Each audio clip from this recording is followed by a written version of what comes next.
Donc, mesdames et messieurs, bonjour et bienvenue au Mémorial de la Shoah qui s'invite chez vous dans l'attente d'être autorisé à rouvrir ses portes au public.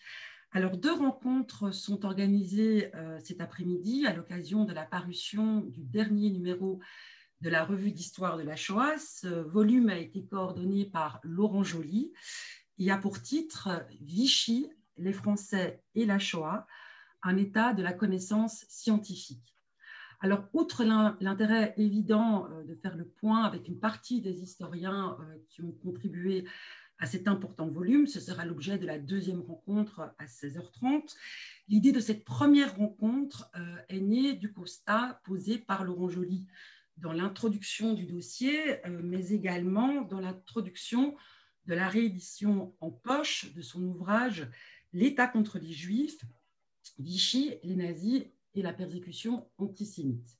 Alors, quel est ce constat? Laurent Joly observe un phénomène qu'il qualifie de nouveau, à savoir le fait que certains médias, par l'intermédiaire de leurs éditorialistes et invités récurrents, relativisent la politique anti-juive menée par le régime de Vichy et remettent au goût du jour une vieille thèse qui est contemporaine des années 40.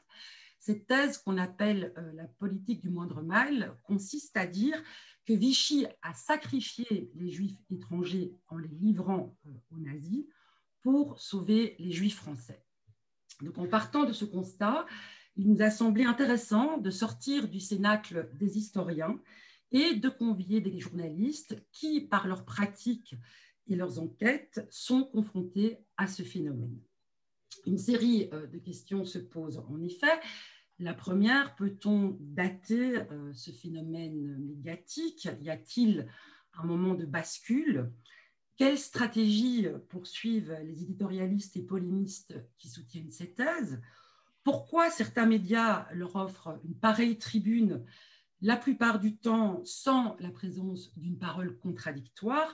Enfin, qu'est-ce que ce phénomène nous dit de l'état actuel des médias? Alors, pour en discuter, nous avons le grand plaisir d'accueillir Ariane Chemin, qui est grand reporter au journal Le Monde. À vos côtés, Ariane, je salue Céline Pigalle, qui est directrice de la rédaction de BFM TV, ainsi donc que Laurent Joly, qui est donc directeur de recherche au CNRS et qui, je le rappelle, a coordonné ce numéro de la revue d'histoire de la Shoah qui nous occupe aujourd'hui. Cette discussion va être modérée par Sonia De Villers, que je remercie pour ses précieux conseils dans le montage de cette rencontre. Sonia, vous êtes productrice à France Inter, vous animez chaque matin l'émission L'Instant M. Alors, avant de céder, de donner la parole à nos invités, je vous rappelle très rapidement le petit mode d'emploi pour vous exprimer. Deux options, soit vous cliquez sur l'onglet discussion en bas de votre écran, un chat s'ouvre et vous pouvez poser vos questions par écrit, soit, et je vous encourage vivement à opter pour la seconde option, vous pouvez poser votre question oralement.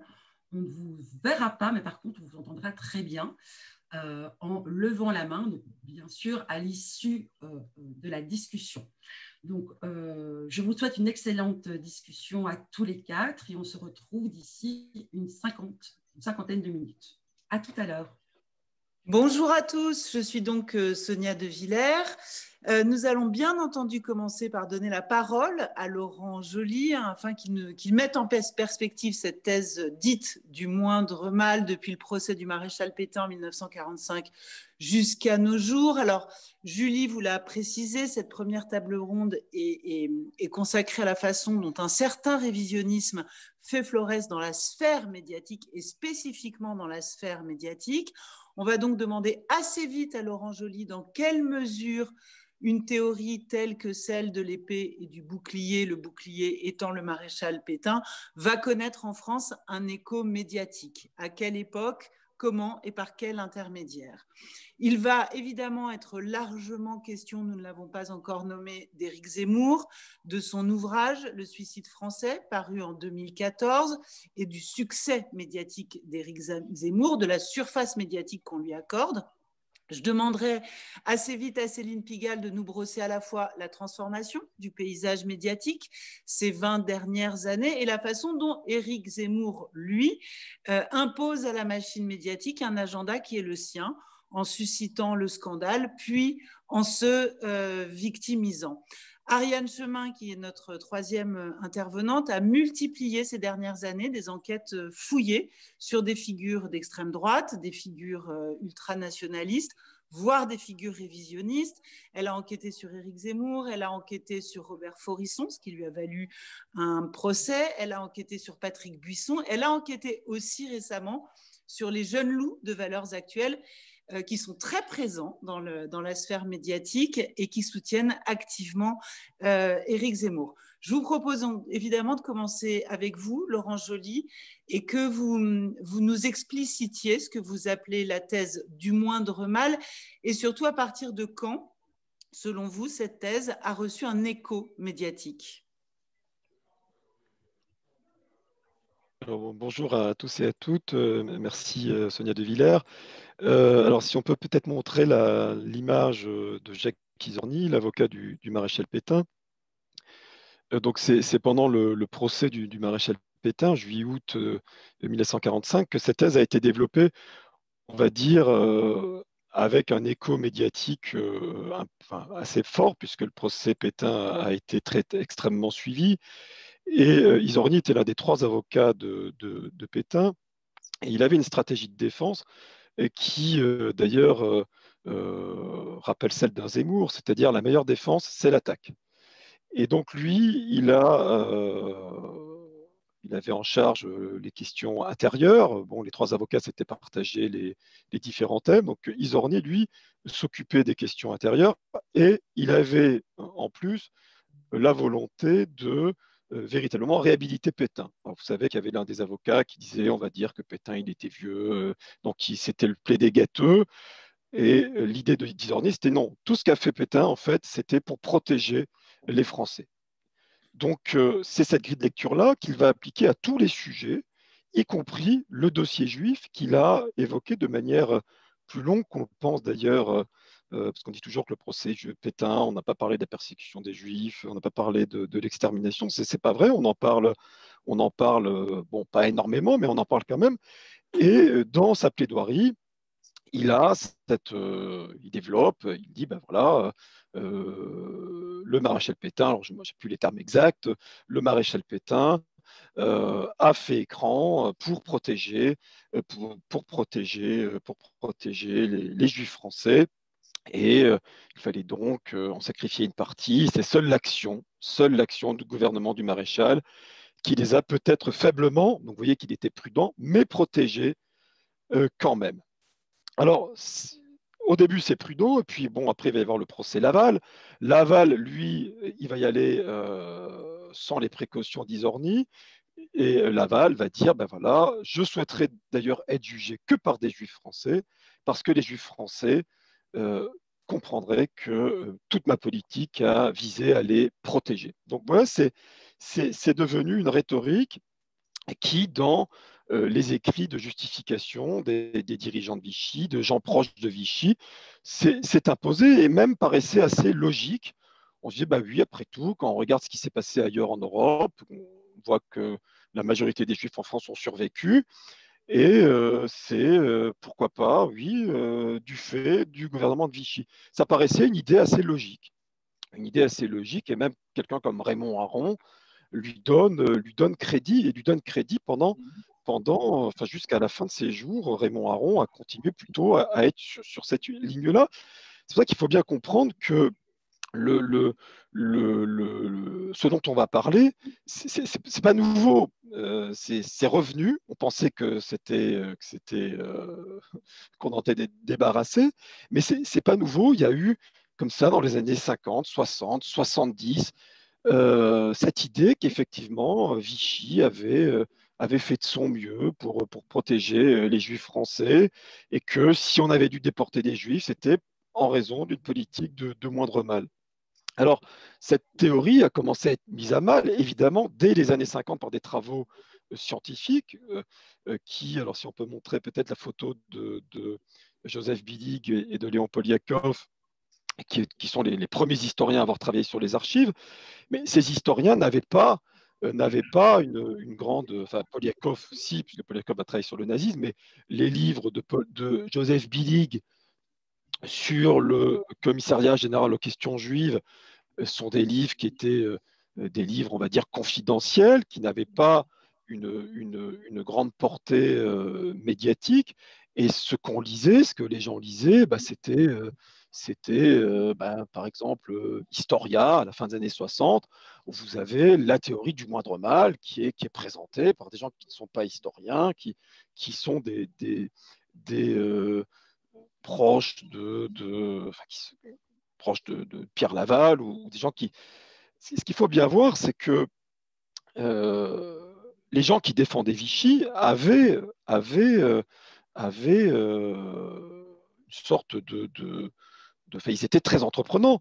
On avait quelqu'un comme le gendre de Pierre Laval, René de Chambrun, et qui était un homme qui avait ses entrées un petit peu partout, qui a réussi à faire interdire en 71 le chagrin et la pitié. On s'en rend vraiment compte en lisant le journal du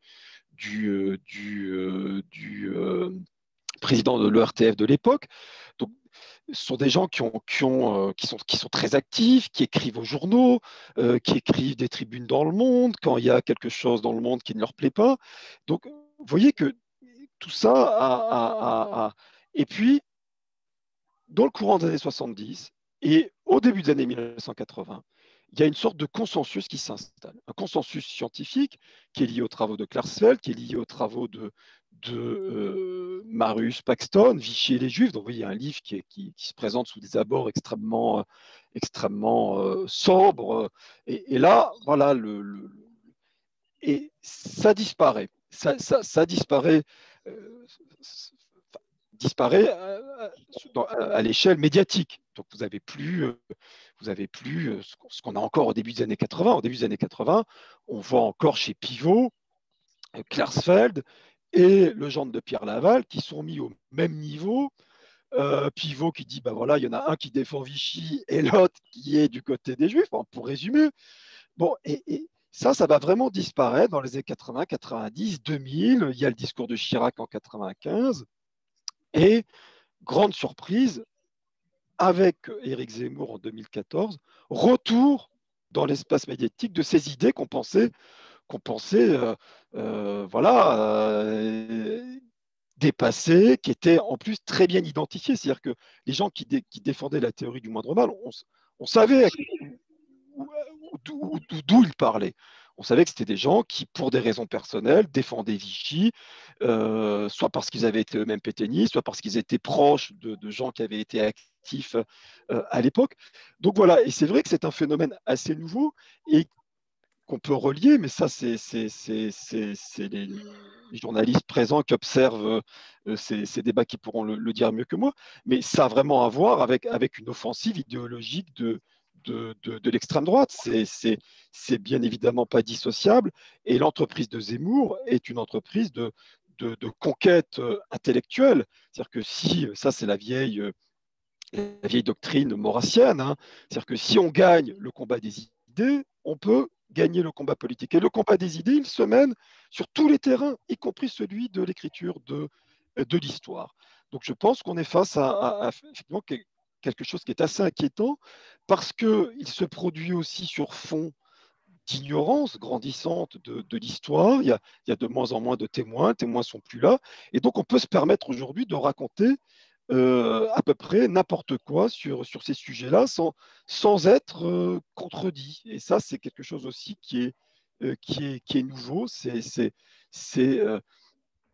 Lorsque les pétainistes parlaient dans la sphère médiatique, d'une part, ils étaient clairement identifiés et surtout, ils étaient immédiatement contredits. Et ça, on a l'impression qu'on est face à quelque chose de beaucoup plus confus et je le trouve inquiétant à terme parce qu'il y a 20 ans, moi, quand j'ai commencé à publier des travaux scientifiques, c'était inimaginable qu'on en soit aujourd'hui à parler de Zemmour, quoi. Enfin, c'est de parler de choses comme ça.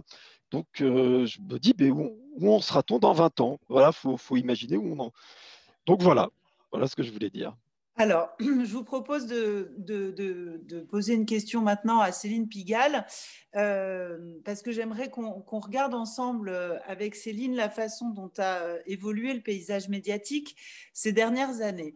Il y a quelque chose d'assez ironique avec vous, Céline Pigalle, c'est que en 2014, vous étiez la directrice de la rédaction d'une chaîne de télévision qui n'existe plus, qui s'appelait iTélé, qui était une chaîne d'infos en continu filiale du groupe Canal+. Cette chaîne, quand je dis qu'elle n'existe plus, c'est que après votre départ, dans les mois qui ont suivi, elle a été le lieu d'une grève très, très, très massive et très, très longue de toute sa rédaction, et ensuite d'un départ massif de 80 ou 85 journalistes. Donc, elle a été complètement vidée de ses effectifs. Et ensuite, son actionnaire, Vincent Bolloré, en a profité pour conforter les quelques piliers de la chaîne qui étaient restés là, en recruter d'autres, changer son nom en CNews. Et pourquoi je raconte cette histoire-là, c'est qu'en 2014, vous avez viré Éric Zemmour de l'antenne, vous avez supprimé son émission et il est devenu persona non grata chez vous. Vous allez nous expliquer pourquoi. C'est l'année de la sortie du Suicide français. C'est pas tout à fait lié aux propos tenus dans le Suicide français, mais vous allez nous l'expliquer. Il se trouve que l'ironie de l'histoire fait que 6 ans après, c'est sur cette même chaîne renommée CNews qu'aujourd'hui Éric Zemmour triomphe médiatiquement. Alors d'abord, je vous propose, Céline Pigalle, qu'on regarde ensemble ce qui s'est passé en 2014, justement, l'année de la sortie du Suicide français. Il était à l'antenne chez vous et il débattait chaque semaine avec Nicolas Domnac, dans mon souvenir, au sein d'un format qui s'appelait Ça se dispute, qui était en début de soirée.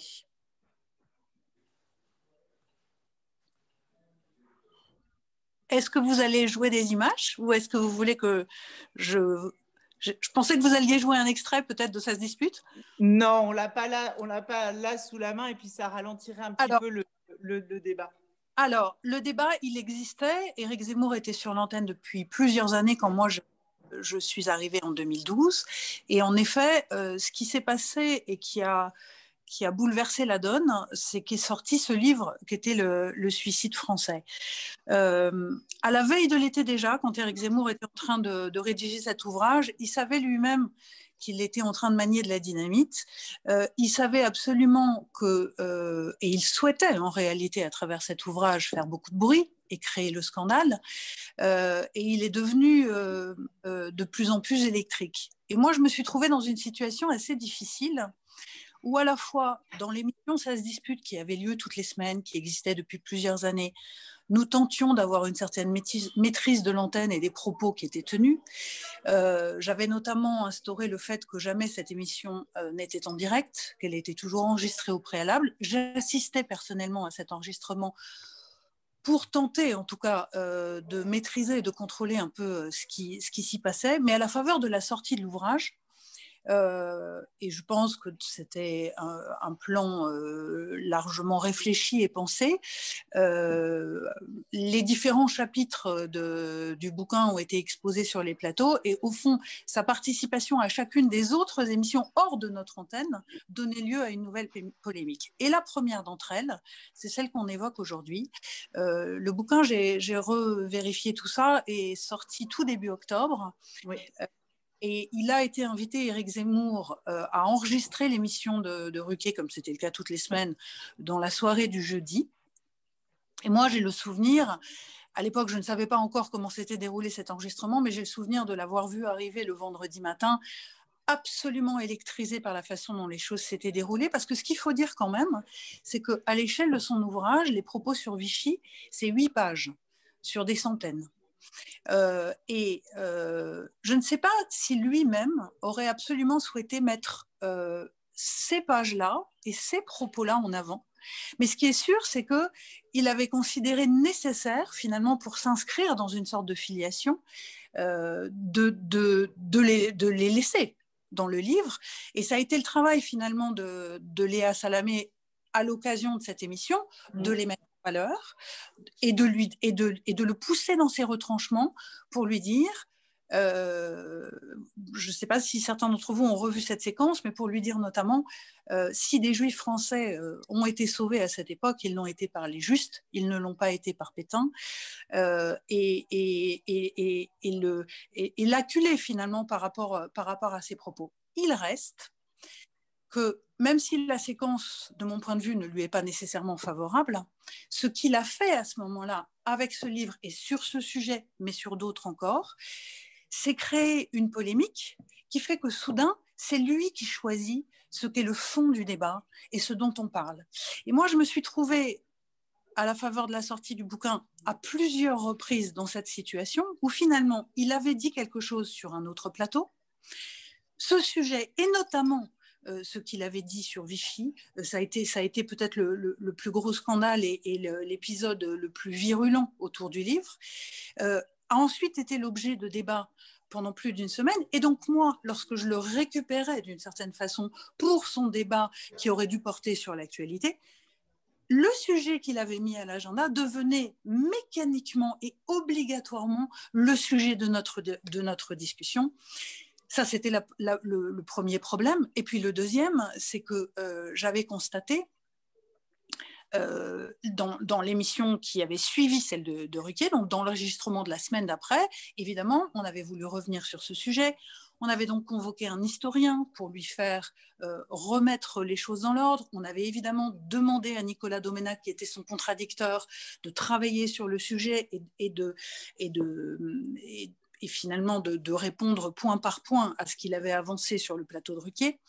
Mais j'avais constaté à l'occasion de cette émission qui se voulait un rétablissement des faits et de la vérité. En réalité, on constate à chaque fois avec Éric Zemmour, c'est que lui, il a deux moteurs. Le premier, le plus important, et il le dit, Éric Zemmour, tout le temps, il est un idéologue.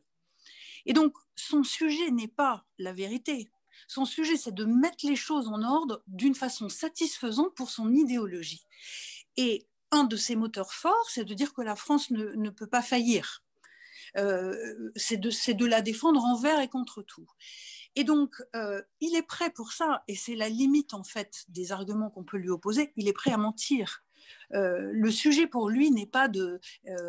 et il vous échappera toujours, on peut lui opposer certaines vérités, mais il vous répond par la citation de tel ou tel auteur, il vous répond... Et au fond...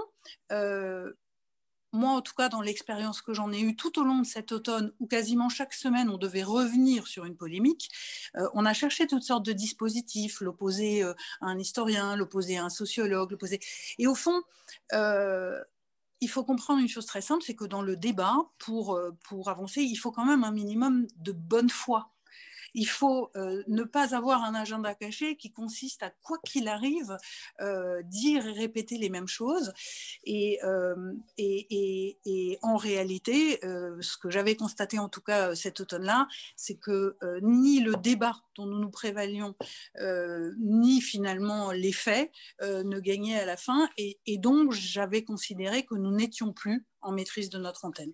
Alors, ce qui est intéressant de rappeler aussi et d'analyser, Céline Pigalle, parce que Gérard Noiriel, par exemple, dans son ouvrage consacré à l'analyse du phénomène Zemmour, en parle très bien, c'est qu'il y a aussi une manière chez Éric Zemmour de susciter le scandale, donc la réprobation des médias sur lesquels il exerce, et ensuite...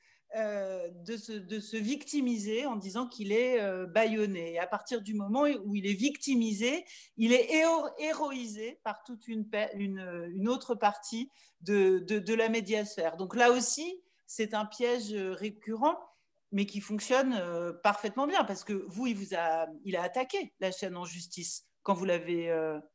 Oui, il a attaqué la chaîne en justice pour rupture de son contrat. Il n'y avait pas vraiment débat en fait sur le fait que le contrat avait été rompu et qu'il avait été rompu avant la fin. Donc, au fond, nous savions qu'il n'y avait pas grand-chose à défendre en la matière, puisque réellement, le contrat allait jusqu'à fin juin et nous l'avons interrompu au mois de décembre. Ensuite, il nous avait semblé à l'époque qu'encore une fois, on n'était plus du tout, nous, en situation de contrôler ce qu'était, de décider finalement ce qu'étaient les sujets de débat dans notre émission, puisque, au fond, chacune des polémiques nourrissait la première demi-heure de chaque émission suivante.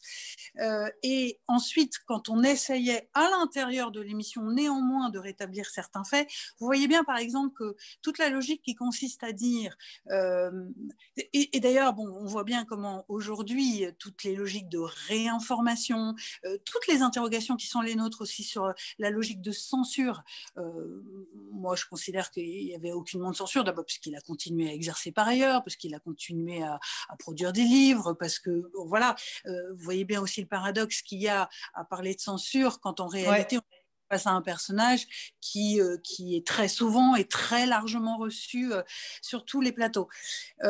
Mais finalement, si on ne peut pas s'en... Vous savez, avant cet épisode-là, il s'était produit quelque chose d'infiniment plus petit et médiocre sur un sujet certainement beaucoup moins grave, mais il y avait eu sur mon plateau au mois de juillet. Il terminait l'écriture de son livre et il était déjà très électrisé. Et donc les formules étaient de plus en plus faciles, fortes et radicales. Et vous voyez, non sujette à débat finalement. Je vais vous raconter cet épisode. On est à la mi-juillet, c'est la dernière émission de la saison. Et Éric Zemmour défend sur le plateau l'idée que les Allemands ne peuvent pas gagner la Coupe du Monde de football parce qu'ils sont une équipe multiethnique et que le métissage, ça ne marche pas. Bon, il se trouve que la semaine d'après, les Allemands ont gagné la Coupe du Monde. Alors, il n'y avait plus d'émission à l'antenne. À la rentrée, on l'a repris là-dessus. Mais vous voyez bien comment...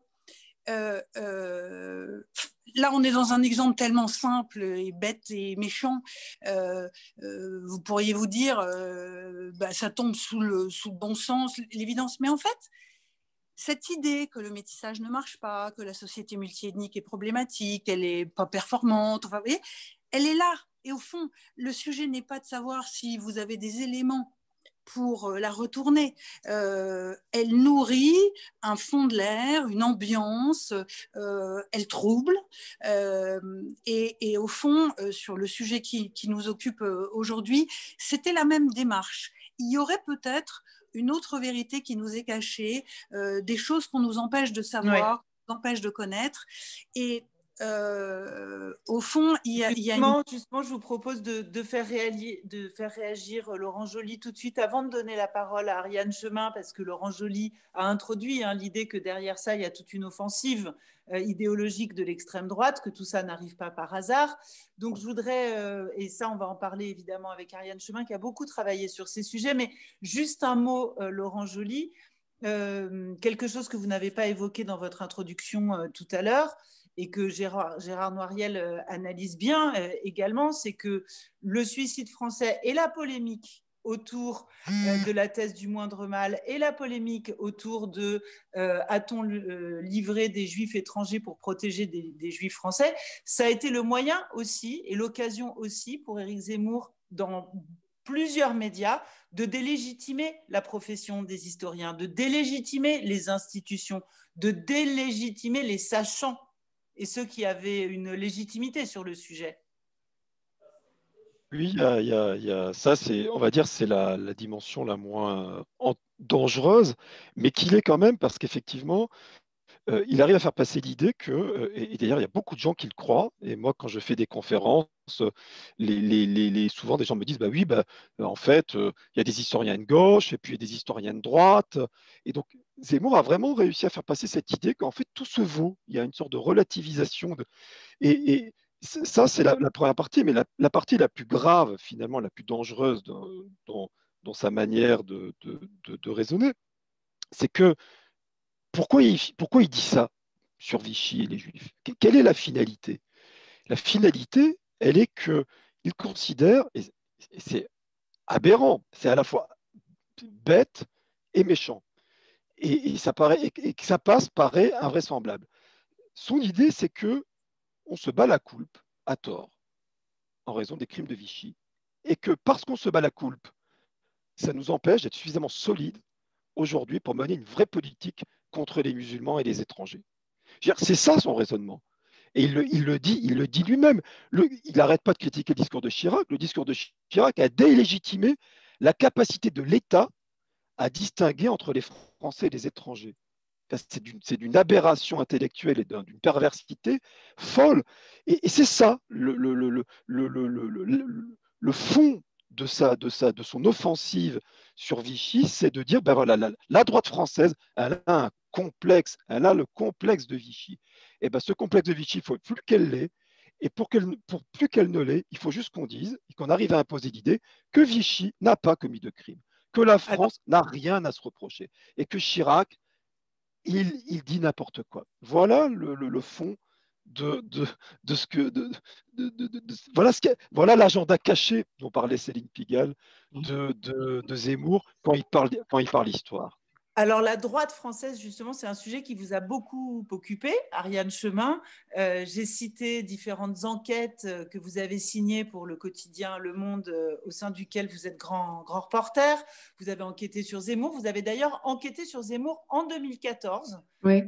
À ce moment-là, vous avez enquêté sur Patrick Buisson. Vous avez très bien montré comment, justement, la conquête médiatique fait partie des stratégies pensées et théorisées par Patrick Buisson. Vous avez travaillé sur Faurisson, vous avez travaillé récemment sur la jeune garde de Valeurs Actuelles qui est très présente sur les plateaux des chaînes d'infos, pas que d'ailleurs, et qui soutient activement Zemmour. Est-ce que vous voulez qu'on reparte de votre enquête en 2014 sur Alors, Éric oui, Zemmour? en fait, ça m'intéresse beaucoup ce que disait Laurent Joly, parce que si je réfléchis au souvenir que j'ai d'Éric Zemmour, j'ai le souvenir de l'avoir vu quand on essaie, en fait, vous savez ce qu'on avait appelé les républicains des deux rives à la fin des années 90, le souverainiste de droite et de gauche qui se réunissaient, et dont l'un des thèmes favoris auxquels participait déjà Éric Zemmour, c'était effectivement ce que vient de dire Laurent Joly, c'est-à-dire arrêtons avec la culture de l'excuse, arrêtons de battre notre coulpe, nous sommes un pays puissant, etc. Et ça, il adhérait absolument à cette thèse. Éric Zemmour, je m'en souviens très bien, et on retrouvait à la fois des proches de Pasqua, par exemple, et de Jean-Pierre Chevènement, qui se réunissaient sous la bannière de Marianne, par exemple. Je me souviens dans un moulin qui appartenait à Jean-François Kahn, et je me souviens de ces discours-là. On entendait ça.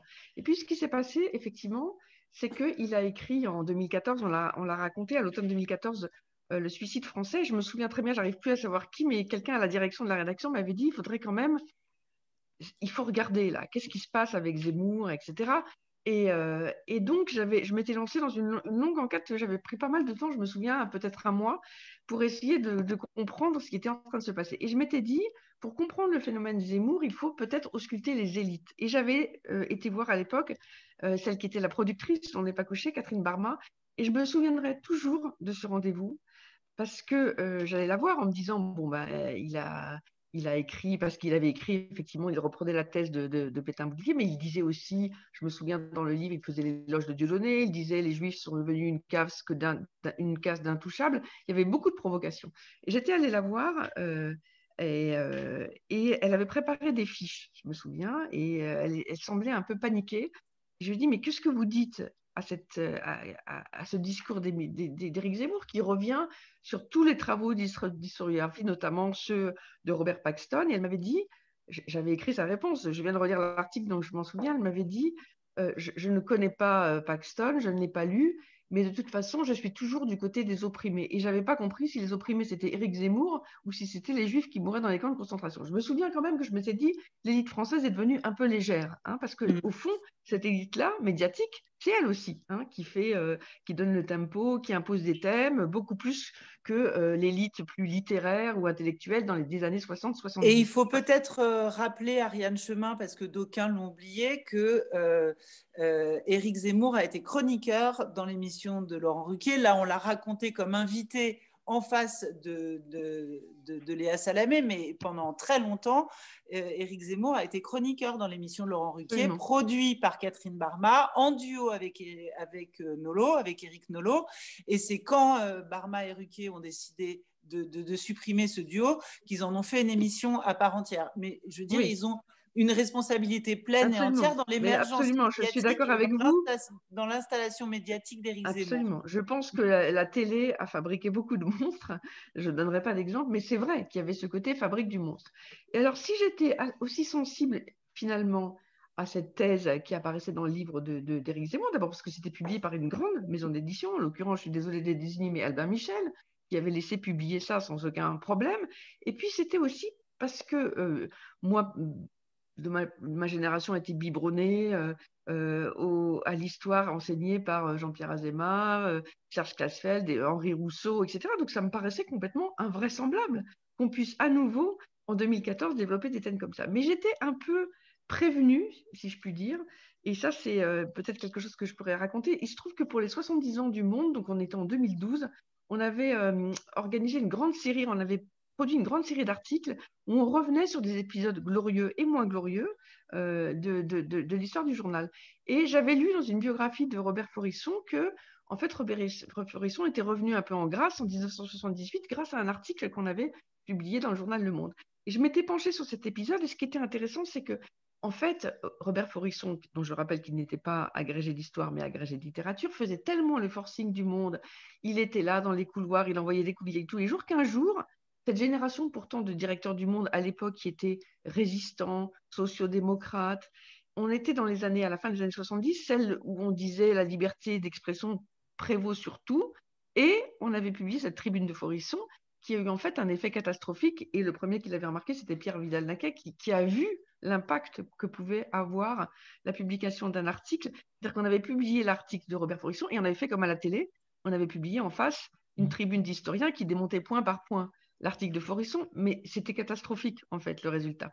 Et donc, j'avais beaucoup travaillé là-dessus, notamment avec Laurent Joly, que je remercie encore, parce qu'il avait été d'un soutien précieux, parce que je savais que je n'avais pas le droit à la moindre erreur face à Robert Florisson. Et du coup, je me souviens que quand j'avais écrit cet article, je l'ai relu des années plus tard, j'avais péché par optimiste. En fait, la fin de cet article est catastrophique parce que je dis, bon, ben voilà, maintenant, Robert Florisson est un vieux monsieur, il ne donne des conférences plus qu'à Téhéran, il appartient à l'histoire. Et en fait, je m'étais trompée. Et je m'étais trompée, je m'en suis rendu compte quand Robert Florisson m'a intenté un procès et que devant la salle d'audience, j'avais vu toute l'équipe de Dieudonné, des radios d'extrême droite qui étaient là. Et là, je me suis dit, mais en fait, j'ai péché encore par naïveté et peut-être innocence, c'est-à-dire que tout ça n'est pas fini. Donc, en fait, ça a été un cheminement. J'ai d'abord entendu le petit discours « Arrêtons de battre dans le couple, on ne s'est pas si mal comporté en 40 ». Puis, il y a eu cette enquête sur Robert Florisson qui m'a un peu dessillé les yeux. Je me suis dit, tout peut arriver à n'importe quel moment, même chez les gens les mieux intentionnés. Et ensuite, il y a eu ce livre de Zemmour publié dans une maison d'édition estimée, grande maison d'édition parisienne. Et là, je me suis dit, ah oui, ça commence à devenir dangereux. Et c'est peut-être pour ça que j'ai eu finalement l'envie d'enquêter sur Patrick Buisson, qui était devenu le conseiller précieux de Nicolas Sarkozy et qui a eu une influence énorme, je pense, dans l'histoire de l'avancée de ces idées-là. Alors justement, on va y venir à Patrick Buisson, parce que Patrick Buisson et son projet de conquête médiatique. Patrick Buisson, directeur pendant de très longues années d'une chaîne d'histoire, intitulée d'ailleurs Histoire, appartenant au groupe TF1, avec bien l'intention de réécrire l'histoire, ou en tout cas d'apporter un contre-récit, une façon différente de la narrer et de l'analyser. Mais juste avant ça, j'aimerais qu'on revienne un instant avec Céline Pigalle, parce que qu'est-ce qui s'est passé entre 2014 et aujourd'hui ? Il s'est passé, me semble-t-il, ce que Éric Zemmour avait parfaitement bien analysé et parfaitement bien compris, c'est-à-dire qu'il semblerait que toutes les conditions médiatiques soient réunies pour que des chaînes gratuites lancées dans une concurrence féroce les unes face aux autres puissent justement lui servir de terreau. Et quand je dis les chaînes gratuites, je ne pointe pas seulement les chaînes d'infos, les 4 chaînes d'infos que nous avons en France, à savoir BFM, iTélé devenue CNews, la chaîne d'infos du service public France Info et LCI, celle du groupe TF1. Je parle aussi, par exemple, de talk-shows qui sont en concurrence les uns des autres. Je parle par exemple de ce qui est devenu le talk-show de Cyril Hanouna, qui à force de succès, mais aussi parfois de failles et de chutes d'audience, a cherché à se muscler dans tous les sens et s'est élargi sur des terrains qui sont plus ceux du divertissement, mais ceux vraiment des débats de société, en invitant par exemple des personnalités d'extrême droite à débattre avec eux, en ayant comme chroniqueurs des rédacteurs en chef de Valeurs Actuelles. Donc j'aimerais qu'on discute de ça avec vous, Céline Pigalle, c'est-à-dire que depuis la sortie du suicide français, les polémiques concernant Éric Zemmour n'ont plus cessé. les procès, les contre-procès, les attaques et les appels. Voilà, non plus cessé. Et finalement, tout ça a été extrêmement bénéfique pour lui. Il a su parfaitement en tirer profit. Certainement que lui poursuit son chemin. Je ne suis pas certaine que sa position soit si simple, malgré tout, parce que il est quand même toujours un peu sur la brèche et toujours... En fait, moi, je vais vous dire, je suis d'accord avec vous sur le fait que la concurrence entre les différentes chaînes ont pu conduire à certaines bascules et à la tolérance pour certains discours, et notamment la tolérance pour des discours qui d'évidence sont mensongers, ou alors qui sont des discours purement idéologiques et qui n'ont aucun soubassement sérieux. C'est-à-dire que c'est vrai que tout comme il a pu avancer des choses qui aujourd'hui sont absolument démontrées fausses concernant le régime de Vichy, il peut développer toutes sortes de théories sur l'incapacité profonde des femmes à occuper le pouvoir, sur le caractère délinquant de toute la population arabe, toutes sortes de choses absolument folles. Mais il faut quand même dire qu'il y a eu le mouvement initial qui était qu'il appartienne à un talk-show. Il y a eu une forme de concurrence entre les chaînes qui, un temps en tout cas, l'ont invité. Aujourd'hui, la chaîne qui le reçoit chaque jour et qui lui consacre une émission quotidienne, la marche supplémentaire, c'est qu'il y a un alignement finalement entre les positions de l'actionnaire et les positions d'Éric Zemmour.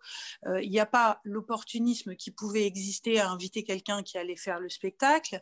Il y a l'envie tout simplement de promouvoir aussi cette idéologie, ces discours et ce personnage. Et ça fait la singularité du moment et l'étape nouvelle. Et comme je le disais, ça s'inscrit aussi dans un paysage global où finalement on est touché par quelque chose qu'on a largement vu aux États-Unis ces dernières années, qui est toute cette dynamique de réinformation. C'est Marc Lazare dont je lisais un papier qui disait l'autre jour à propos du savoir que le savoir et l'expertise étaient largement vécus par une partie de la population désormais comme une domination. Et donc ceux qui viennent dire tout ce qu'on vous a dit, tout ce qu'on vous raconte, et notamment tout ce que les sachants, tous ceux qui savent vous disent, en réalité, ça n'est que pour vous écraser, ça n'est que pour vous dominer, et vous avez bien le droit, jusqu'à des points absolument extrêmes, de penser autrement. Et donc, il y a eu un premier mouvement dans la concurrence sans doute qui a fait une forme de tolérance. Il me semble que là, il y a un moment encore un peu différent où c'est pas seulement le tolérer ou se demander si ça serait pas bon pour l'audience la semaine prochaine, il y a plus largement l'envie d'accompagner ce mouvement de réinformation. Non, mais c'est très, très intéressant. C'est-à-dire qu'en effet, il y a une très grosse différence entre inviter Zemmour pour faire du clash, du buzz, de la contradiction et finalement avoir des séquences qui sont des séquences virales et racoleuses.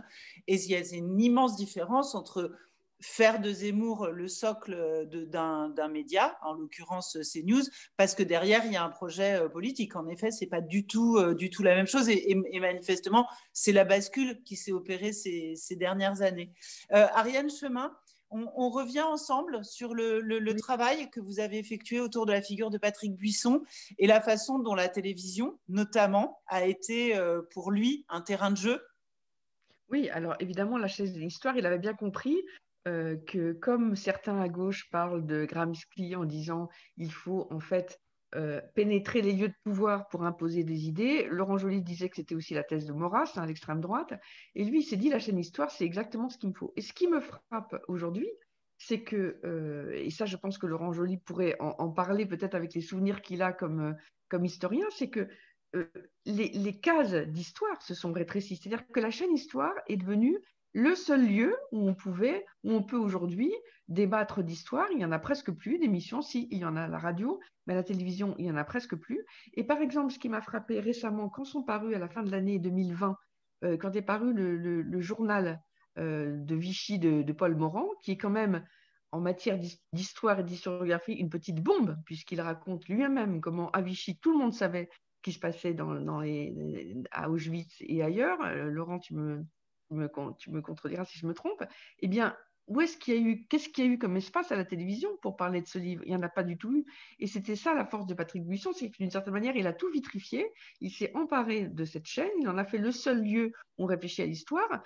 Et sans vouloir être offensante, c'est vrai qu'aujourd'hui, si on regarde qui est invité, qui sont les chroniqueurs, qui dirigent cette émission Histoire de la chaîne Histoire, c'est quand même une tendance qui vient de la droite maurassienne, Action française, identitaire, et ce n'est pas du tout pluriel. On ne peut pas dire ça. Il faut rappeler aussi que Patrick Buisson, conseiller de Nicolas Sarkozy, oui, je m'interromps juste, je vois qu'un de nos auditeurs fait remarquer que Franck Ferrand, grande figure d'Europe 1 et de France 3, hein, qui a été longtemps exercé sur le service public, vient de rejoindre Valeurs Actuelles. Est-ce que vous pourriez rappeler... Ariane et CNews, absolument. Est-ce que vous pourriez rappeler, Ariane, qui est Patrick Buisson, parce qu'on l'a connu conseiller de Nicolas Sarkozy. Il faut rappeler que Patrick Buisson a longtemps exercé au sein des médias, c'est-à-dire au sein d'un journal qui s'appelait Minute. Il faut savoir que le même Minute a engendré la jeune garde de Valeurs Actuelles aujourd'hui. Il était rédacteur en chef de Minute, il avait des obsessions antisémites, on l'a raconté, il ne nous a pas attaqué avec Vanessa Schneider. Et surtout, il avait compris qu'il fallait pénétrer le cœur des médias et le cœur du pouvoir. Et chez cet homme qui avait été un peu ostracisé, parce que quand même c'est un profil pas banal, hein, Patrick Buisson, eh bien effectivement, par sa culture, comme c'est souvent le cas de l'extrême droite, toujours très cultivé, féru d'histoire, et il a fasciné Nicolas Sarkozy parce qu'il lui a donné en fait des thématiques. Il lui a dit voilà sur quoi il faut se battre, voilà comment vous pourrez rester populaire, voilà les sujets qu'il faut faire monter, tout ce qui est identitaire, clivant. Et donc, il a imposé ses vues pendant tout un quinquennat. Et je dois dire que c'est resté. Les sujets qu'il a mis en avant et qu'il a imposés sont restés. Et donc, effectivement, il a fait des bébés. Je me souviens très bien qu'il disait aux petits jeunes de Valeurs Actuelles, courez sur les plateaux télé, investissez les plateaux télé, parce que c'est là, au fond, aujourd'hui, que le débat se crée. Et ils ont suivi son conseil. Et c'est vrai qu'on les voit un peu partout. Mais je rappelle quand même que Éric Zemmour est quand même journaliste au Figaro. C'est pas un petit journal de province, hein, le Figaro. C'est quand même l'un des principaux quotidiens français. Il y travaille, il y écrit, et ça ne pose problème à personne, en tout cas pas au directeur de la rédaction. Donc, il a, voilà. Et c'est vrai que je me souviens très très bien que De Valeurs Actuelles, qui était un journal un peu ringard, il faut bien dire, à droite un peu. Et tout d'un coup, le journal s'est rajeuni, le directeur de la rédaction aujourd'hui est extrêmement jeune, il n'a pas derrière lui tout ce passé Action française, royaliste, collabo que pouvaient avoir certains journalistes de Valeurs Actuelles. C'est un personnage neuf, c'est l'ami de Marion Maréchal Le Pen, c'est la nouvelle génération, et c'est vrai qu'elle s'impose. Et elle s'impose, comme je l'ai dit, hein, c'est intéressant parce que Geoffroy Lejeune, c'est de ce garçon dont vous parlez, et aujourd'hui chroniqueur toutes les semaines dans l'émission de Cyril Hanouna. Et je le précise parce qu'on a un peu de tendance toujours à dire les chaînes d'infos, mais ça ne se passe pas que sur les chaînes d'infos.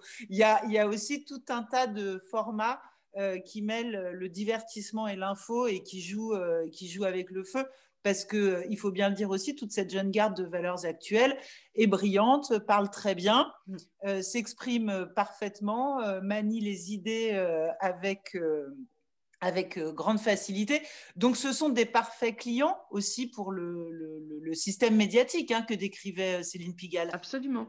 Et puisqu'on parlait de Franck Ferrand, c'est vrai que ce qui a changé aussi, c'est qu'on a donné, au fond, on a privilégié les historiens qui racontaient la grande histoire par la petite, qui aimaient les personnages, qui racontaient comme dans un conte ou dans un roman. Moi, je me souviens d'avoir vu Franck Ferrand accompagner un discours de Philippe de Villiers au Puy du Fou, alors qu'il était l'historien d'Europe 1. J'étais un peu étonnée, je me souviens à l'époque. Mais ce qu'aujourd'hui, ce que les chaînes de télévision et souvent les radios aiment, ce sont ces historiens qui d'ailleurs n'ont pas forcément des formations d'historiens, qui ne sont pas forcément agrégés d'histoire malheureusement, et qui racontent l'histoire de manière positive, gaie, à travers des personnages, en effaçant au fond toutes les tragédies.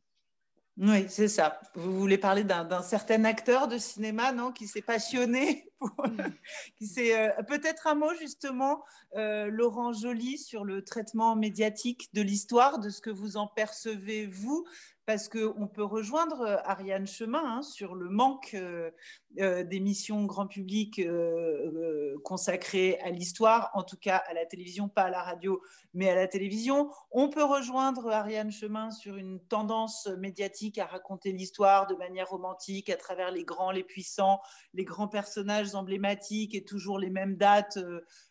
Voilà, même si on sait qu'un Patrick Boucheron qui a une audience aujourd'hui, une vraie audience, une vraie existence médiatique, a essayé de contrecarrer ça, mais c'est quand même pas ce format-là et c'est pas cet angle-là qui est choisi dans les émissions d'histoire grand public. En revanche, ce qu'on peut dire, puisqu'on en revient à notre sujet, la Shoah, Pétain et le gouvernement de Vichy, c'est que la période de la guerre, la question de la résistance, un certain général de Gaulle, font partie des sujets préférés de la télévision, mais vraiment de la télévision française, qui consacre un nombre d'heures absolument incalculable. Et d'ailleurs, tous les producteurs de documentaires vous le diront, c'est très compliqué de vendre un documentaire d'histoire à la télévision française quand on ne parle pas de Gaulle, quand on ne parle pas de la résistance et quand on ne parle pas de la Deuxième Guerre mondiale. Oui, la télévision de service public reste vraiment un bastion encore de défense d'une culture et d'un savoir légitime et fondé sur des recherches sérieuses. Moi-même, je travaille pas mal sur des films documentaires. Et c'est vrai qu'on a des interlocuteurs qui sont très soucieux. Là, voilà, c'est le service public et c'est vrai que ça fait plaisir de voir que on peut encore faire des choses. On le voit un peu moins maintenant à la radio, à la télévision. C'est vrai que le paysage est beaucoup plus éclaté. Il y a beaucoup de choses qui se font sur Internet, sur YouTube. Ben voilà, moi, j'ai vu en 20 ans, quand j'ai publié mon premier livre il y a 20 ans, entre 2001 et maintenant, enfin, on est dans un monde médiatique qui a énormément changé. Mais ce qui a changé, c'est pas la présence de gens comme Franck Ferrand. Enfin, ils ont toujours été là. Je veux dire, avant, il y avait Decaux, Castelot, donc des gens qui sont pas des historiens de formation, qui racontent des histoires croustillantes, sympathiques, positives. Il y a toujours eu ça. Le problème, c'est qu'il y avait en face il y avait plus d'émissions grand public où on parle de livres, de chercheurs. Bon, voilà, il y a eu un âge d'or dans les années 70, 80, 90, et c'est vrai que c'est aujourd'hui plus difficile quand on sort un livre de recherche d'avoir accès aux grands médias. Voilà. Et moi, je vois même 10-15 ans comment ça a changé. Et voilà, sur France Culture, je suis très surpris c'est ma radio, je l'écoute beaucoup, d'écouter des émissions en fait, qui s'organisent parfois sur des thèmes, mais des thèmes qui sont des débats qu'on pourrait trouver sur Facebook. Bon, bah, c'est sur France Culture. Et des sujets de fond, des livres de fond, bah, moins d'émissions maintenant qu'il y en avait il y a encore 10 ou 15 ans. Voilà, ça, c'est quelque chose que j'ai observé.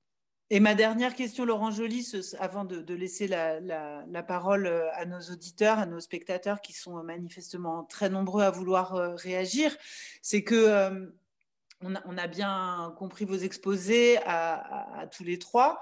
Et est-ce que, justement, face à la force de frappe médiatique d'un Éric Zemmour, des médias qui le soutiennent, des courants identitaires qui s'expriment médiatiquement à travers lui, mais qui derrière œuvrent et travaillent à nourrir le socle idéologique de tout cela. Est-ce que vous, les historiens, les chercheurs, les universitaires, vous vous sentez plus démunis que jamais pour vous faire entendre face à la thèse du moindre mal ? faire entendre ce que Céline Pigalle rappelait, c'est-à-dire faire entendre des faits, des recherches, des livres, du travail, des documents, des archives. Pour moi, la vraie difficulté, elle est dans la forme de montée en puissance qu'il y a. Et c'est vrai que moi, j'ai très attentivement confronté le Zemmour de 2014, le suicide français, avec le Zemmour de 2018, le destin français. Et on voit qu'en 2014, bon, c'est classique, c'est la défense de Pétain, classique.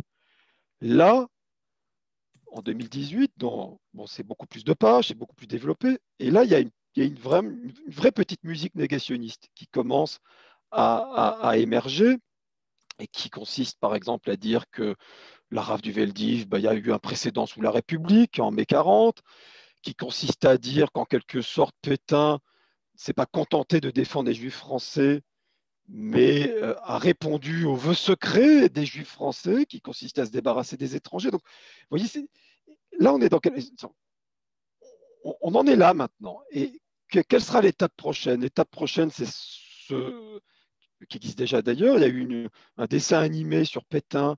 Je ne sais pas si vous l'avez vu, ça a été rapidement interdit, un truc négationniste alors, je ne sais pas financé par qui, bon, ça a été interdit, mais qui est destiné aux jeunes, au sens large. Donc, vous voyez, c'est comme un rappeur qui vous parle de Pétain, et c'est totalement négationniste. Donc là, face à ces fake news, face à ces... C'est vrai c'est difficile de lutter parce que ça fait appel à l'émotion, ça fait appel à... Donc voilà, moi je ne suis pas quelqu'un qui me plaint et qui dit oh là là, c'est terrible, ouin ouin, on a plus de... On a heureusement la possibilité de s'exprimer, mais dans un paysage qui est extrêmement éclaté et avec des repères historiques qui manquent de plus en plus aux gens. Alors, pas simplement aux jeunes qui vont à l'école, au lycée, mais aussi parfois à certains journalistes. Et ça, c'est plus embêtant. Parce que quand vous avez en face de Zemmour quelqu'un qui va vous dire que Pétain voulait vraiment déporter les Juifs français, les choses sont plus compliquées. Vichy ne voulait pas déporter les Juifs français, ce n'était pas ça le problème. Mais Vichy ne s'est pas mis en situation de défendre les Juifs français. C'est ça la vérité historique, parce que Vichy avait une politique qui consistait à collaborer, qui consistait à se débarrasser des Juifs étrangers, donc Vichy est xénophobe. Donc vous voyez, la vraie difficulté, c'est que dans l'espace médiatique, il y ait la place à la complexité de l'histoire. Ça, c'est beaucoup plus difficile, parce que ça nécessite du temps, ça nécessite, voilà, et parfois, on peut penser que dans l'immédiat, c'est plus efficace de contrer Zemmour en lui opposant des choses un peu sensationnelles, mais si elles sont fausses, c'est quand même embêtant. Donc voilà, moi je suis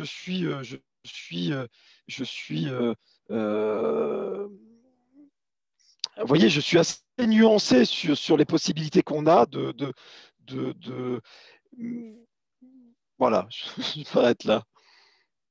Merci beaucoup à tous les trois. Il y a Julie Mecq qui va reprendre la main et qui va faire monter les questions des participants à cette réunion Zoom. Oui, donc merci beaucoup à tous les quatre pour cette discussion très riche qui a été tenue dans les temps impartis. Donc un grand bravo à Sonia pour avoir bien cadré les questions et distribué la parole. Donc il y a plusieurs questions qui sont déjà remontées. Je vous invite, donc je rappelle, vous pouvez poser des questions en cliquant sur l'onglet discussion, donc par écrit, ou lever la main, et donc on vous donne la parole. Donc nous avons Renée Poznanski, l'historienne Renée Poznanski qui est avec nous, qui a levé la main et qui a également contribué donc, dans le dernier volume de la revue d'histoire de la Shoah qui nous occupe aujourd'hui. Je vous donne la parole, Renée Poznanski. Oui, alors d'abord, je voudrais vous remercier pour ce débat qui a été vraiment tout à fait passionnant. Et je pense que vous avez bien cerné un grand nombre de problèmes qui se posent aujourd'hui. Et alors, j'aurais deux petits commentaires et je ne sais pas si c'est une suggestion. Dans les commentaires, vous n'avez pas rappelé, parce qu'il ne mérite sans doute pas d'être cité, mais que Zemmour s'appuie sur un prétendu historien qui a quand même écrit un bouquin sur les éclaireurs israélites de France qui n'est pas trop mauvais, Alain Michel, qui, avant Zemmour ou en même temps que lui, a prétendu très exactement la même chose. Et ça pose un problème, et c'est un premier petit commentaire. Le deuxième est un peu plus compliqué à faire, et peut-être que sa place sera plutôt dans la deuxième partie de l'après-midi, et il concerne l'une d'entre vous a évoqué les justes. Et je crains, parce que Laurent, fort justement, a opposé la complexité du travail de l'historien à la simplicité que réclame le public face à un média. Et c'est là que notre rôle est très, très compliqué en tant qu'historien, effectivement. Et je pense que la façon dont, de plus en plus, et c'est repris par des historiens, et là, moi, je m'attaque aux historiens qui, à mon avis, ne font pas leur boulot, vous m'excuserez du peu, qui opposent de façon totalement antagoniste les mauvais, Vichy, aux bons, les justes, les premiers ayant condamné les justes, les seconds les ont sauvés. Ceux qui font qui mettent un tel accent sur le rôle des justes ne font pas preuve non plus, à mes yeux, à mon sens, de beaucoup de clairvoyance dans la façon dont les choses se sont passées. Oui, il y a eu des justes, ils ont joué un rôle extraordinaire, on ne peut que les louer. De là à prétendre que c'est grâce à eux que les Juifs ont été sauvés, il y a quand même un pas que je me garderais bien de franchir. Et je pense que là, le rôle de l'historien n'est pas de juger de façon manichéenne, mais oui, de garder la ligne qui sépare les conduites honorables de celles qui le sont moins, mais en même temps, de montrer quand même la complexité des faits historiques qui ne reflètent que la complexité de l'existence humaine. Il faut bien être sérieux. Et alors, ma question à vous tous, c'est, et je reviendrai à Pierre Vidal-Naquet qui a été cité tout à l'heure, et qui disait, qui a écrit dans son livre sur le négationnisme, qu'en fait, on ne discute pas avec un négationniste, enfin, il ne les appelait pas comme ça, sur si quelqu'un vous disait que la Lune est un fromage, que la Lune est un camembert, ça ne sert à rien d'essayer de lui expliquer que la Lune n'est pas un camembert. Ce qu'il faut essayer de faire, et c'est ça qui est important, et vous l'avez fait d'ailleurs en grande partie lors de cette discussion, c'est de montrer quelle fonction l'affirmation selon laquelle la Lune est un camembert remplit. Et c'est ce que vous avez fait en montrant les liens entre ce type d'affirmation, celle de Zemmour, et l'extrême droite. Et je crois qu'en ce qui concerne les médias et ceux qui veulent vraiment s'attaquer au phénomène Zemmour, c'est ça qu'il faut faire, et uniquement ça. Et on ne même pas parler, totalement considérer les soi-disant faits qu'il avance comme étant des fake news qui n'ont aucun intérêt. Ce n'est pas la peine même de les discuter, mais d'insister beaucoup sur la relation qu'il y a entre ces affirmations et une idéologie qu'il cherche à imposer. Et en ce sens, s'appuyer sur d'autres exemples, comme celui qui a été donné ici sur l'incapacité des femmes à gouverner, peut rallier du public. Il ne faut pas avoir peur de faire comme ceux qu'on a en face de nous, à savoir être aussi racoleurs. Eh bien oui, on peut se racoler les femmes en disant ça et leur montrer que quelqu'un qui est capable d'affirmer une énormité de la sorte est capable d'affirmer des énormités sur d'autres sujets également. Et je crois que c'est peut-être là-dessus qu'il faut insister. Merci beaucoup. Je laisse les intervenants répondre.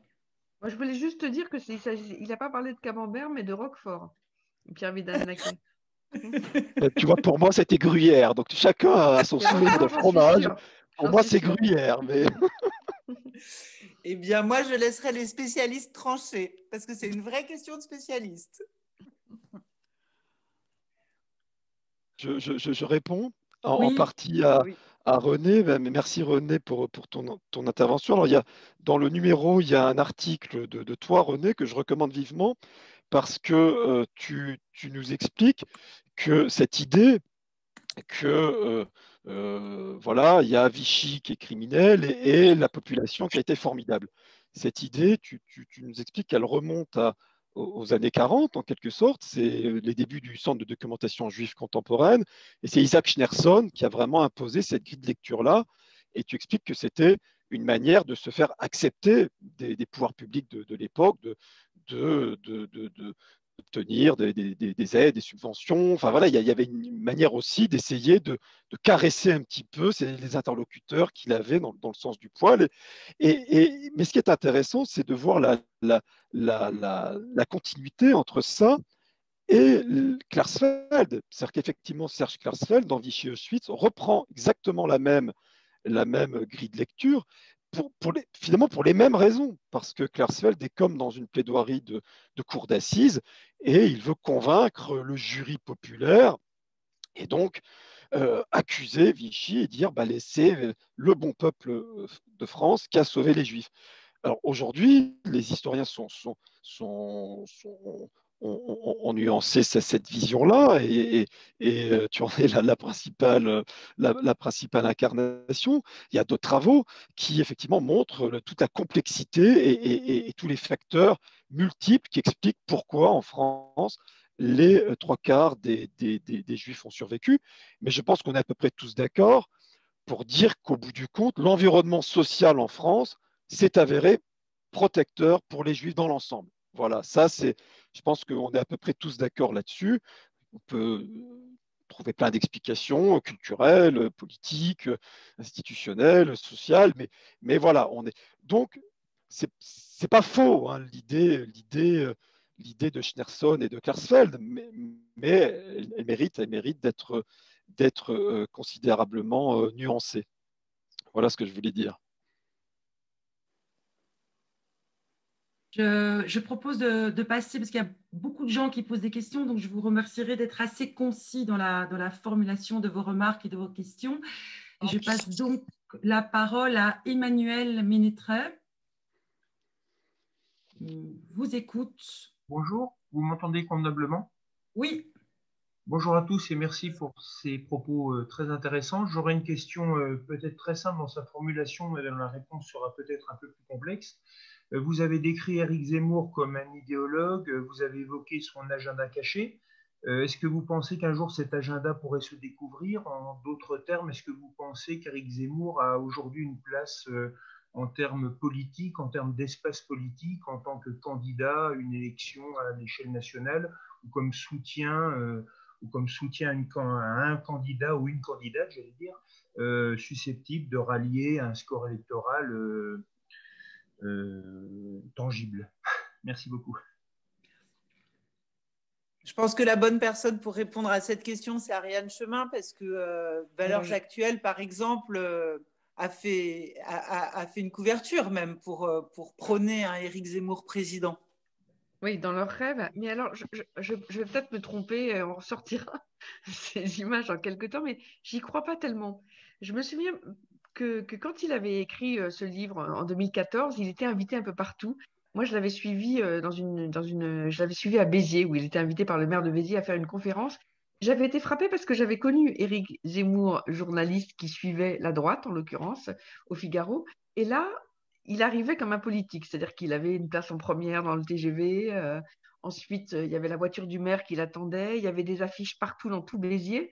Et je m'étais dit, en fait, il est reçu comme un politique. Et en même temps, je pense que pour avoir beaucoup observé la politique, je ne suis pas sûre qu'il ait envie d'en faire.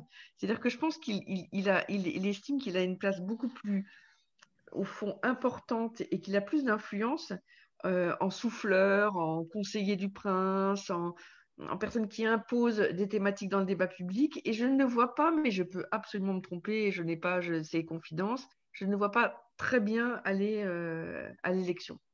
Est-ce que Céline Pigalle pourrait rebondir? Parce qu'il Il y a quelque chose d'assez intéressant dans ce phénomène où fut un temps, quand on composait des plateaux sur des chaînes d'infos, c'était assez facile de prendre des représentants de partis politiques, justement, pour illustrer un pluralisme à la française. Et là, on se rend compte que petit à petit, ces gens qui véhiculent un message très politique, qui portent une parole très, très politique et très politisée dans les médias, souvent ne sont pas encartés et n'ont pas besoin de l'être et ne réclament pas de l'être. Ah. Céline Pigalle, il y a... Ouais, on a perdu Alexandre, Céline. il y a un petit souci avec la connexion de Céline Alors, Pigalle. est-ce que je vous ai retrouvé? Est-ce que vous avez entendu ma question? Céline, vous avez entendu ma question? Alors, sur la difficulté, enfin, ou en tout cas le fait qu'on faisait plus les responsables politiques et que d'autres profils se sont mêlés au plateau, c'est ça? Exactement, et des profils qui ne font pas forcément partie des partis politiques et qui n'ont pas besoin d'être encartés dans les partis. On a des problèmes de connexion avec votre connexion, Madame Pigalle. Ouais, alors attendez, je vais essayer de passer, vous me donnez juste une toute petite seconde, je vais essayer de passer sur la 4G pour voir si c'est mieux. Oui. Je vais Pendant faire... ce temps-là, voilà, j'ai fini. Pendant ce temps-là, je vais passer la parole peut-être au prochain auditeur et on reviendra avec Céline Pigalle. Est-ce que vous entendez de nouveau? Oui, allez-y. Voilà. Alors, juste en 2 mots, je voulais rebondir sur ce que disait Ariane et puis après je répondrai à Sonia. Je pense que malgré tout, Éric Zemmour joue toujours avec l'idée. Il faut quand même se souvenir que la question s'est posée de savoir s'il pouvait être présent sur une liste aux européennes, sur la liste du Rassemblement national. Donc, moi, j'ai cru comprendre que s'il y avait finalement renoncé, c'était peut-être parce que la place qu'on lui proposait n'était pas celle de numéro 1 et qu'il aurait plutôt souhaité numéro 1 que numéro 2 ou numéro 3. Bon, donc, comme Ariane, je pense qu'il n'a pas nécessairement l'envie d'être en toute première ligne.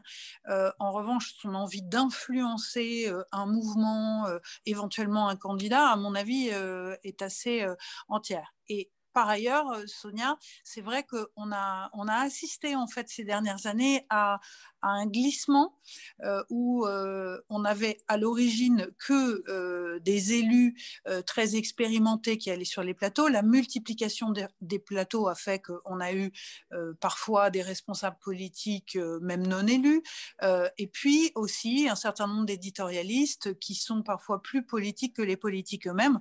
Donc il y a tout un glissement comme ça et des frontières qui sont de plus en plus poreuses. Et ça pourrait être valable pour Éric Zemmour, qui, à mon avis, n'a pas complètement tranché la question, mais qui, à minima, comme influenceur d'un éventuel candidat, pourrait avoir un rôle. C'est ça. Et j'ajouterais, moi, une petite pierre à l'édifice et un petit mot dans ce débat, c'est que, justement, ça rend la position du CSA extrêmement délicate.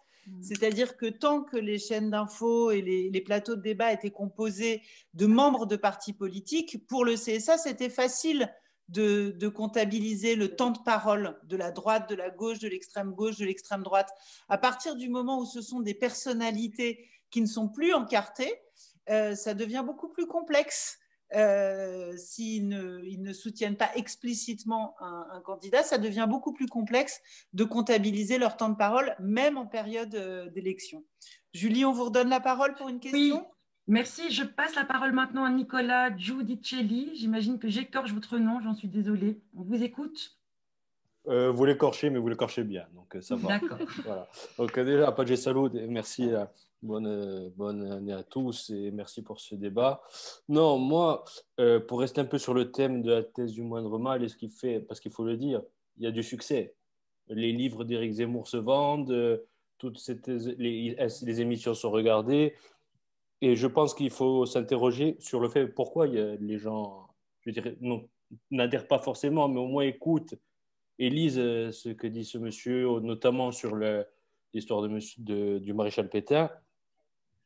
Est-ce qu'il n'y a pas une question beaucoup plus large derrière, sociale? C'est que ça répond simplement à des problèmes que les gens rencontrent, à des problèmes soi-disant d'immigration qui seraient le problème du travail, de l'accès au logement, Est-ce que vous pensez qu'en fait, Éric Zemmour, avec tout ce travail, qui cherche à vendre des livres, hein, il sait que s'il et que les chaînes d'infos, s'il l'invite, c'est qu'il va faire amener une certaine audience.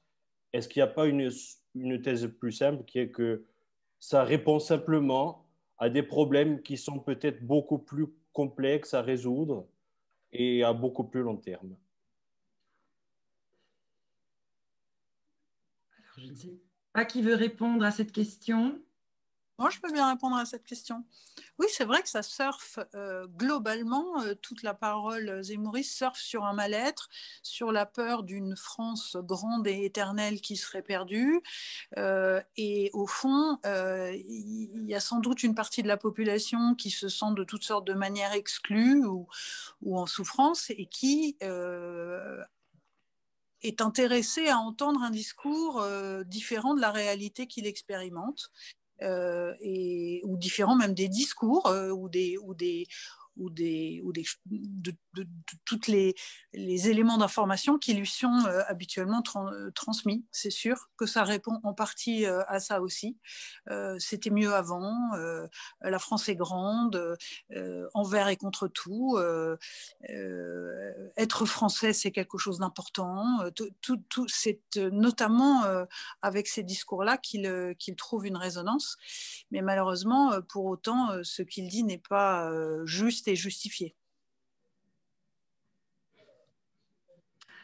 Monsieur Albert Escovitz, j'écorche peut-être aussi le prénom, vous donne la parole. Merci. Oui, vous écorchez, mais j'ai l'habitude.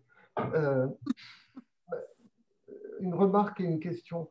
La remarque, c'est Laurent Joly tout à l'heure a parlé de l'explication au fond de Zemmour sur le fait que le blocage sur la Shoah empêchait de mener une politique dure envers l'immigration, les musulmans, etc.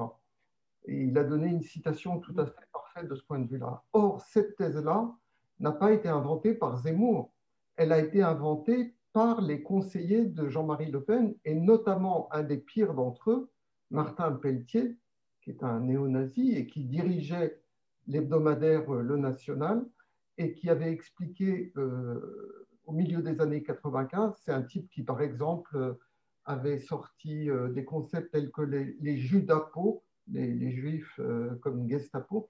Bref, il expliquait que la pyramide qui empêchait de faire la police et de mater les gens dans les banlieues tenait au fait qu'il y avait la Shoah derrière.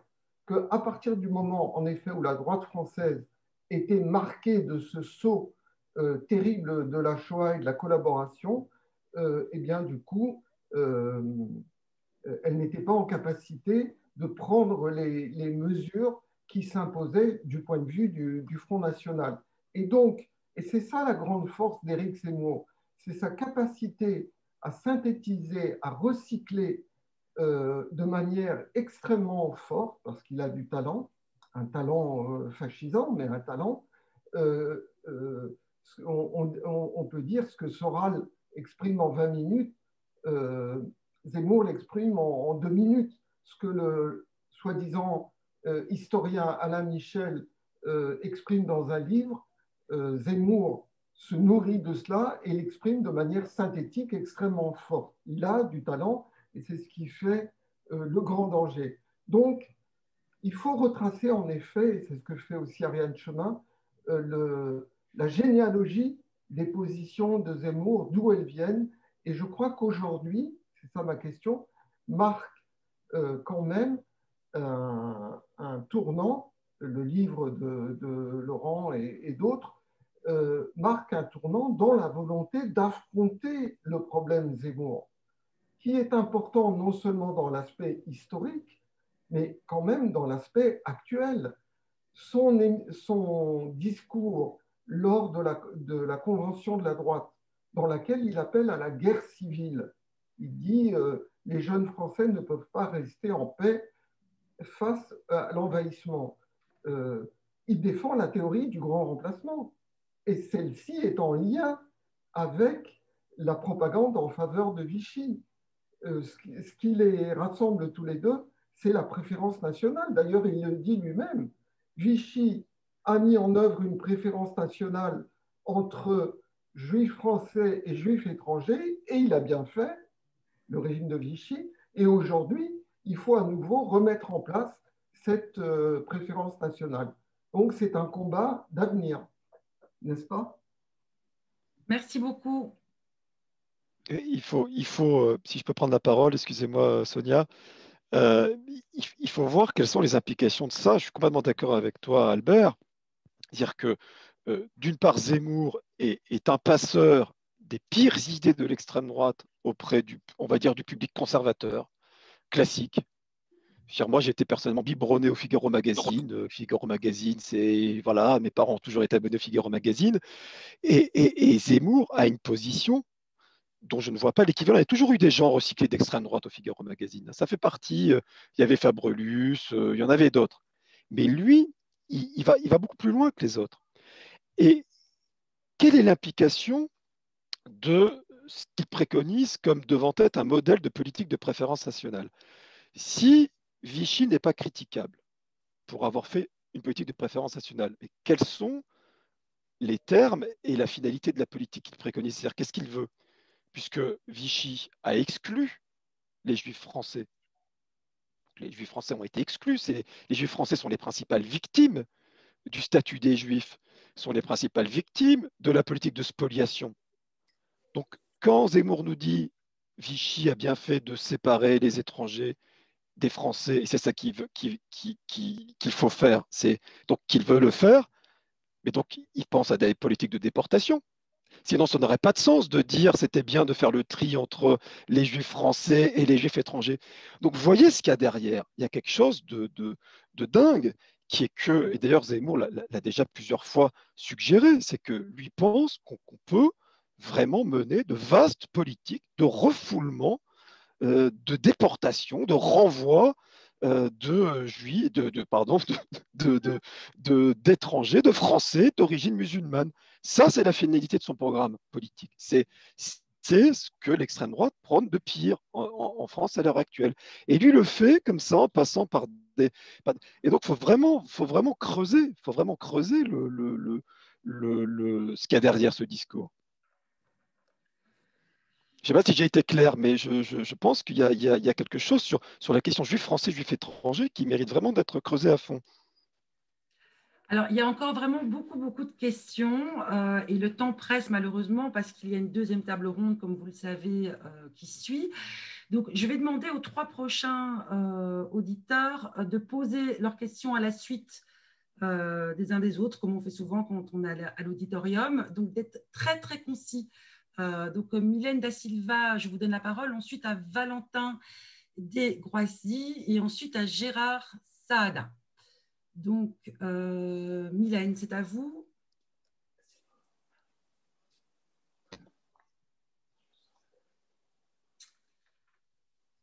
Mylène Da Silva, est-ce que vous pouvez poser votre question? Est-ce que vous souhaitez toujours poser votre question?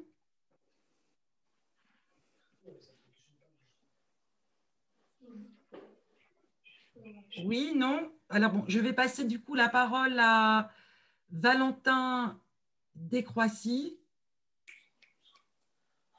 Oui, bonjour. Bonjour. Moi, je vais poser la question, c'est comment on combat la thèse du moindre mal aujourd'hui, vu que c'est Laurent Joly qui a dit que la thèse, elle avait disparu pendant plusieurs décennies et que Zemmour a remis ça sur le devant de la scène.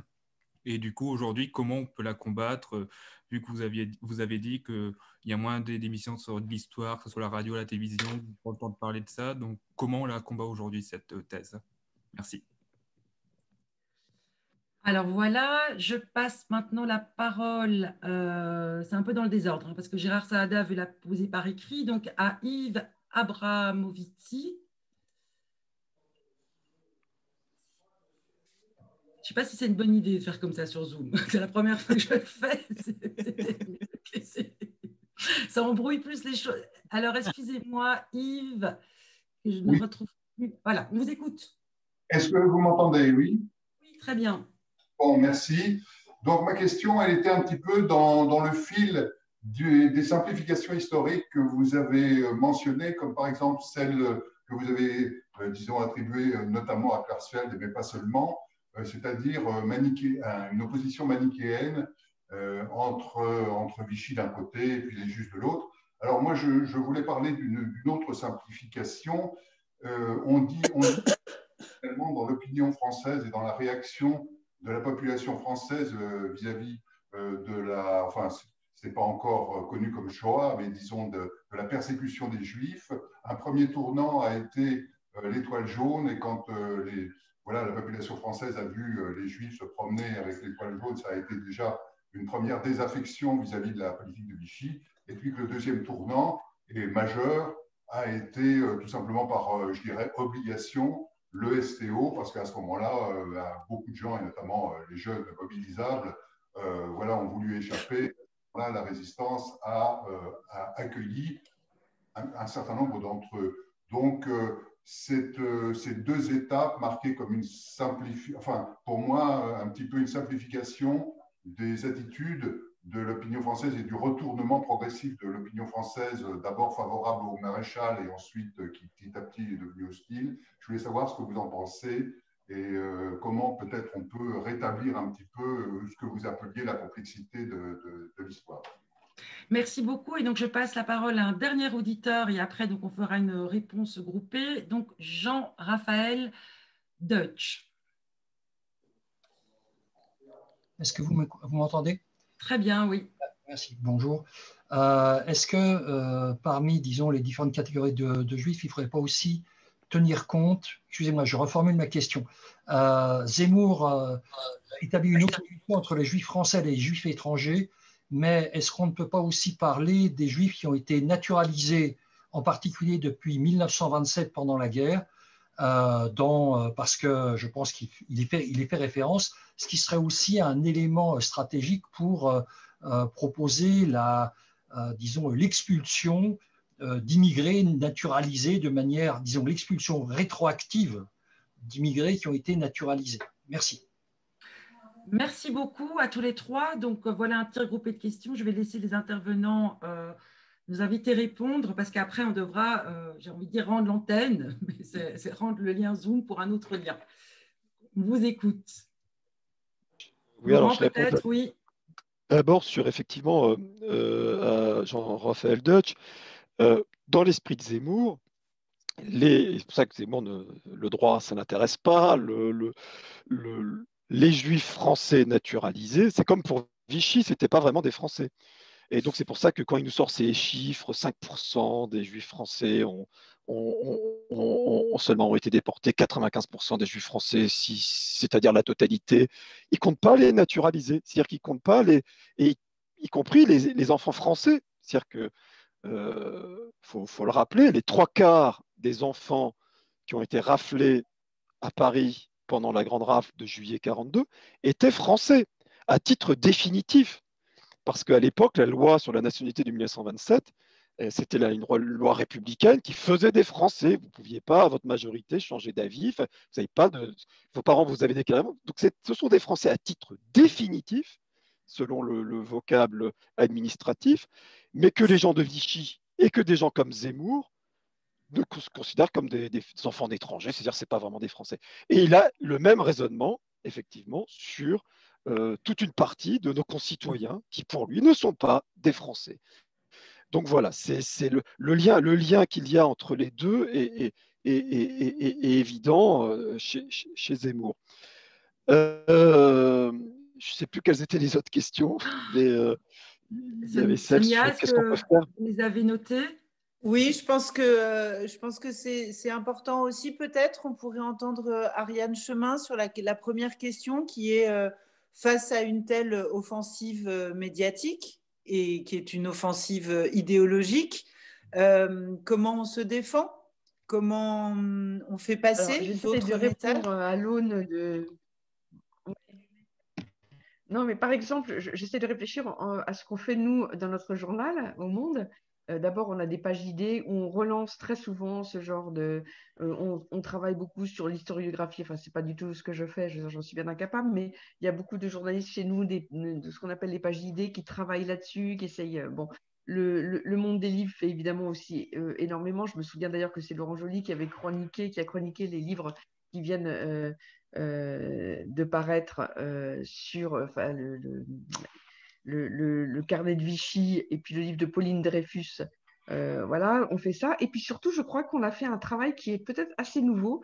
Et c'est l'occasion de rendre hommage à celui qui s'y est lancé là-dedans. C'est Benoît Hopquin qui, depuis à peu près 5-6 ans, 7 ans peut-être, recueille la parole d'anciens déportés, souvent très vieux, consacre un temps incroyable et un nombre de pages incroyables à recueillir ces derniers témoignages pour mémoire, parce qu'on sait qu'effectivement, beaucoup vont mourir ou sont en train de mourir.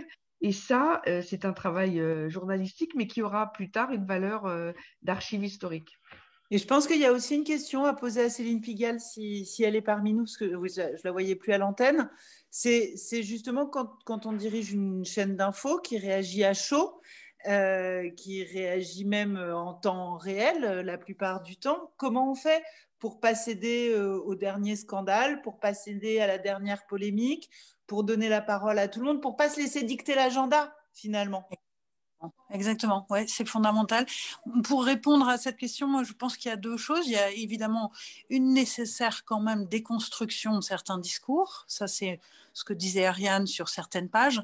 Mais il faut surtout beaucoup d'indifférence à certains propos et à certaines agressions et à certains scandales. Et voilà. Parce qu'au fond, le scandale se nourrit lui-même.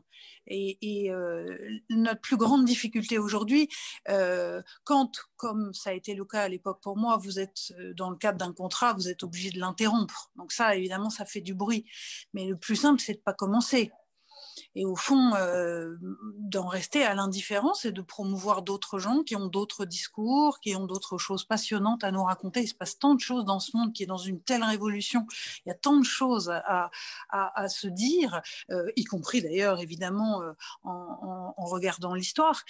Mais quelle est la nécessité finalement de revenir toujours vers Éric Zemmour?